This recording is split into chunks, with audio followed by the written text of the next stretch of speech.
Don't play with fire. Don't play with sin. Now, I want to share with us a story from my childhood.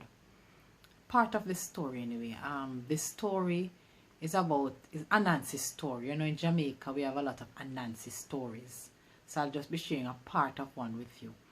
Now, in this particular story, Anansi was sleeping in a tree. He came out of the tree, and of course on the ground he saw this beautiful thing dancing, and of course he was captivated by the beauty of this thing.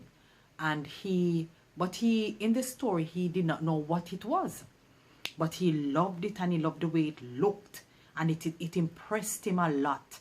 And of course he wanted to take this thing home, and he expressed his desire to the thing. Of course the thing was fire, and when he told fire that I wanted to take you home, fire said, look, I don't have any feet, but what you can do is to place along the path from me to your home, you know, some dry grass, and that is how I can travel home with you. Of course, Anansi obeyed the instruction that fire gave him, and before long, fire was there traveling along onto Anansi's home.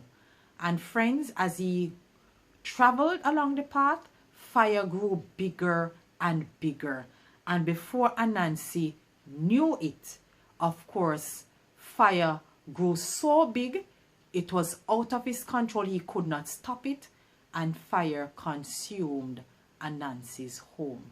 And as the saying goes, that is why Anansi does not live in the house but live in treetop, because his house was burned down. But anyway, you know, we can always learn from these stories, and the spiritual lessons are these. Number one, to the ignorant, sin looks harmless, pleasurable, enjoyable. You know no better.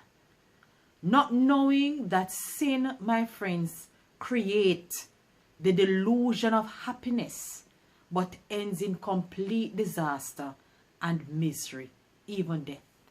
And number two, to the fool that takes it home, you know, the one who owns sin, makes no apology, even defiant, kind of up in God's face with their fist kind of attitude. You know, watch it. Watch it, my friend. As fire consumed Anansi's home, so sin will consume you. Complete, total annihilation.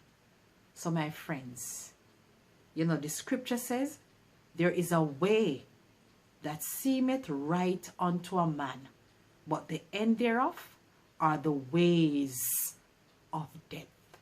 So my advice to you, and that comes to us on Proverbs 14 verse 12. So my advice, take heed.